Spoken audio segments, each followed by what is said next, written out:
Très chers compatriotes, Congolaises et Congolais à démocratiser, après avoir suivi avec colère et consternation les propos abjects et négationnistes teintés de mépris du génocidaire d'Émile Colline, tenu en marge du sommet sur le financement des économies africaines à Paris, face au mutisme généralisé des Congolais des services tapis dans un gouvernement dit de warriors, en dépit de la réaction timide et timorée de leur chef, celui qui joue le rôle de président de la République du Congo a démocratisé, je me sens ce jour dans l'obligation de me présenter devant vous pour manifester la réprobation du peuple congolais à démocratiser face à ces provocations et insultes innommables à la mémoire de nos compatriotes cruellement fauchés par Paul Kagame et toutes ses bandes. Mes très chers compatriotes, le génocidaire d'Émile Colline A pince sans rire, argué qu'il n'y a jamais eu de massacre en République du Congo à démocratiser. Nous tenons pourtant à rappeler à ce sanguinaire notoire que tous ces crimes perpétrés en République du Congo à démocratiser ont été précieusement documentés par les Congolais ainsi que par la communauté internationale et consignés dans plusieurs rapports objectifs qui, hélas, moisissent encore dans les tiroirs des puissants de ce monde.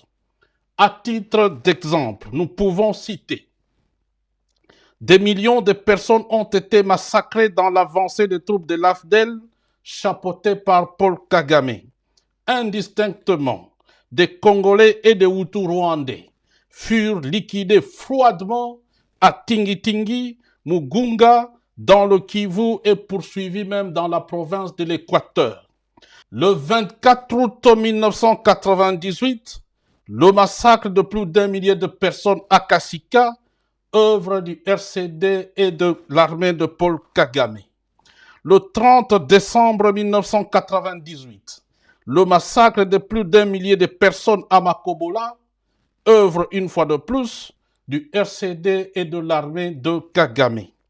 En juin 2000, l'armée de Kagame et de Museveni vont se livrer une guerre en terre congolaise avec à la clé plus d'1 million de Congolais tués et plus de 6600 obus seront tirés dans la ville de Kisangani.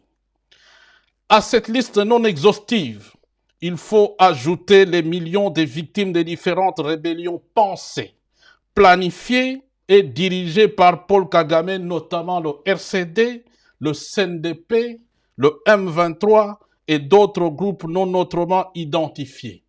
Victimes qui, hélas, sont qualifiées de dommages collatéraux par celui qui joue le rôle de président en République du Congo à démocratiser.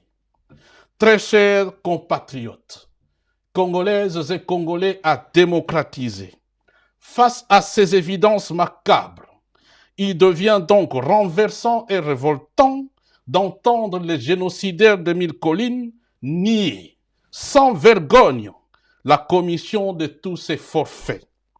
Aussi révoltante, l'attitude soumise et inerte de ces Congolais de service à Kinshasa, tapis dans un gouvernement qui devient de plus en plus un gouvernement de warriors, car tenu en laisse par Paul Kagame. L'on comprend dès lors qu'il leur est difficile de s'opposer à leur chef. Mes très chers compatriotes, eu égard à tout ce qui précède, et ayant entendu la clameur réprobatrice de tous les Congolais, du nord au sud, d'est en ouest, et en l'absence d'une réaction d'envergure du gouvernement des warriors, j'ai décidé, seul devant ma conscience, de vous proposer les mesures de rétorsion suivantes contre Paul Kagame. 1. Pour nous, Congolais à démocratiser, il n'y a jamais eu de génocide au Rwanda. Nous reconnaissons par ailleurs la commission des massacres par Paul Kagame dans le cadre d'une guerre civile inter-rwandaise. 2. L'expulsion immédiate de Vincent Karega, ambassadeur de Kagame en République du Congo à démocratiser, et le rappel dans l'immédiat de notre ambassadeur au Rwanda. 3. L'interdiction faite à Rwandair, la compagnie d'aviation de Kagame, d'atterrir en République démocratisée du Congo. 4.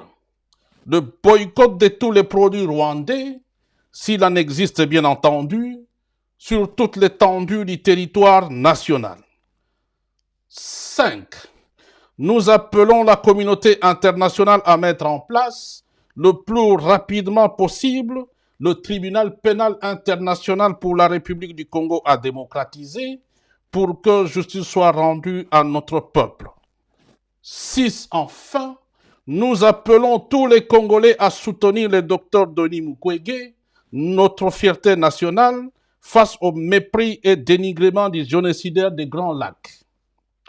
Très chers compatriotes, Congolaises et Congolais à démocratiser.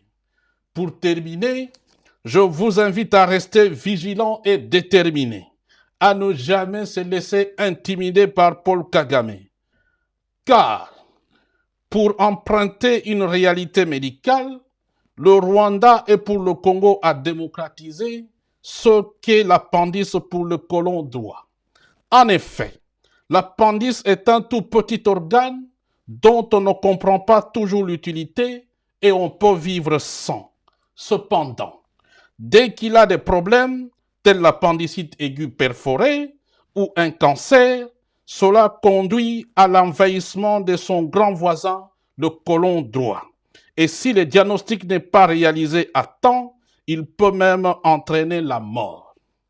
Un bon médecin recommandera que cet organe inutile soit réséqué pour une guérison définitive. Voilà pourquoi je vous invite à beaucoup de détermination dans l'unité pour que nous puissions venir à bout de cette menace qui n'a que trop duré. Il en va de notre dignité, de notre honneur et de l'avenir de nos enfants. Que Dieu bénisse la République à démocratiser du Congo, que Dieu bénisse le peuple congolais à démocratiser. Je vous remercie.